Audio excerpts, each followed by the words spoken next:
One of Nike's more affordable and greatest performing lines, the Next Gen series by LeBron, has just increased in price by a lot.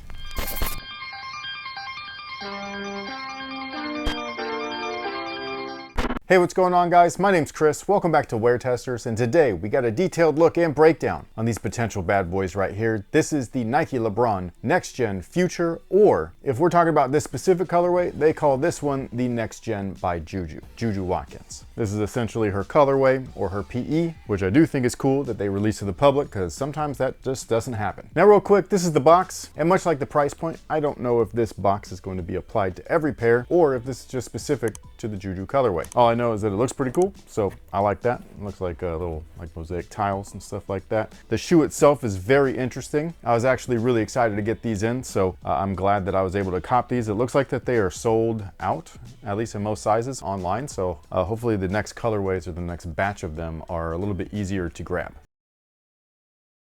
And cheaper. 170 is crazy. You know what I mean? For like what would be a takedown shoe? Like, even though it's not a takedown. That was the great part about the Next Gen, is that it wasn't a takedown model, even though it wasn't LeBron's signature, like, actual shoe, you know, like part of the flagship line. It reminded me a lot of the original Jordan Jumpman Pro or the original Jordan Team series in general, or even if we want to just keep things strictly with LeBron. Remember the Soldier line? A lot of people consider that a takedown model, but it's not. It was a playoff model. They were souped up and lighter weight for the playoffs. That's not a takedown. A takedown is when you reduce tech and reduce price, and these don't fit that bill either. Subline, yes, but takedown, not really. Now, just to get a quick few things out of the way, the laces are incredibly fat, and they do come with two sets. There's a silver pair equipped in the shoe already, and then there's the red pair as well. Obviously, we've got one of each here, so pick one. The lining is quilted. Some people love it, some people hate it, and I'm not talking about visually, I'm talking about performance only. I'm one of those people where sometimes it feels okay, and sometimes it's just uncomfortable, you know what I mean? Like having all this extra stitching, and this particular one, it feels like a really old blanket. So yeah, I'm not sure if I really love that, but behind the tongue, on each pair, it says "with love," which I think is really cool. The insoles are these guys right here. Not great, but not horrible. I would say that this is a run-of-the-mill kind of standard, or at least what should be a basic standard in terms of a performance insole with a performance shoe. The weirdest thing about the shoe, though, is when I was changing the laces, and this medial side right here where the screen mesh is, the inner lining of it, I thought was broken or defective on my pair. I had to like double check that it's on both pairs, the left shoe, the right shoe. So I'm curious if this is with everybody, but that internal lining essentially is freestanding almost. It's not attached and stitched to the top of the kind of like throat or opening where the eye stay is located. So I could like stick my hand all the way through that and you can see right through like in that like screen mesh area. I don't know if that's for airflow or what. It was just something that really like caught me off guard. I was like, yo, they don't make shoes like that usually. So that was really interesting. Now, as far as the shoe itself is concerned, this traction feels amazing. I love this. It is just modified herringbone. It's not anything crazy, but when I was over there doing my thing on the NBA style wood floor that we've got that we use for our on foot stuff, this is hella grippy. So I am super excited to bring these to the gym. I hope that they grip just as well. It does feel fairly durable in terms of like the overall rubber compound. So I would say like this as an outdoor option could be viable. I would try to see if you could find an XDR equipped version, which would be sold overseas. You could check for that over on eBay from a seller named ID for Shoes. It's not a plug. I'm just trying to help you guys out. If you wanted an outdoor specific version, go for the Asia region version, and they will most likely be labeled with the EP branding, which stands for engineered performance. Those will also be built on a slightly wider last if you needed it, so there's that too. This has nothing to do with performance, but I just love the swoosh that's back there. I love that it is molded rubber into the clear rubber outsole. It just looks hella cool. It almost looks like spray paint. I like it. I like it a lot. You can also see some of the cushion right through that outsole. The forefoot area are two Zoom pods. I will admit this is not my favorite feeling setup of Zoom. I absolutely love Zoom Era. I think it's the greatest thing in performance basketball, or I would probably take it a step further. It's just the greatest cushion ever in footwear when done right. This is just not my favorite implementation of it. It always feels kind of weird and cumbersome to me. It doesn't feel as smooth or as snappy or as bouncy as normal Zoom should. This is very similar to some of the Giannis models that we had seen over the years, the ones with the forefoot pods and stuff like that. They definitely did it better here, where they've enclosed it within the plastic and rubber surrounds. That way you're not getting any instability upon lateral movements. So I think that that's a good move, but you could definitely feel that you are higher off the ground right in that forefoot section. You also can feel the drop or the dip right there because there's less forefoot flex. Instead, they curve it to like allow you to move onto your toes instead of actually being naturally nimble and mobile. Again, not my favorite feeling, but I'm hoping that it breaks in because yeah, it just seems like a really cool setup. Like I like seeing it there. I like seeing the pods. It's very, I guess you could say like attractive or alluring in terms of like footwear and stuff, like something that would draw you to it. Like you can't lie, like that's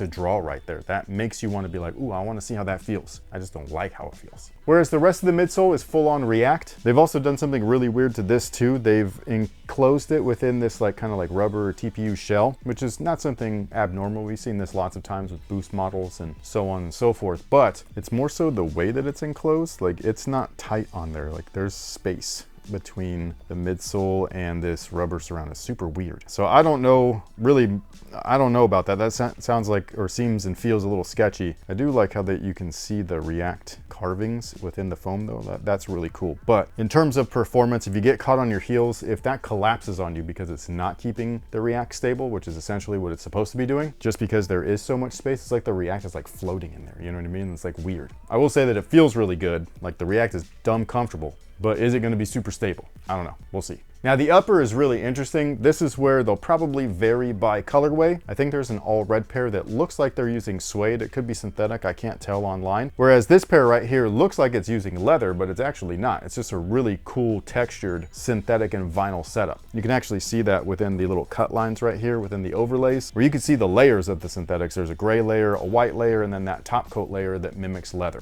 the silver look. I just think that it looks really dope. I also like the way that it feels. Like if you're not gonna go with leather, but you go with something that feels like leather, I with this a lot. Like this is really cool. This is one of those ways to move around, you know, using animal products if you choose not to, but still having the overall feel of that being there, like a premium look and feel. And I talked about it earlier, but the lateral side has a screen mesh window. I love the jeweled swoosh on there, the chrome look. It looks so cool. These are sick. And then you got another chrome swoosh on the medial side. I mean, come on, dude, this looks awesome. Nike did their thing with these. I know they're a little expensive and stuff, and I get that. I agree, but they cooked. Look at the heel. It's so weird looking. Not because of the shape and everything, just the way that they placed that swoosh. Why is it so tiny? And why is it facing in that direction? I don't know, and I don't give a f.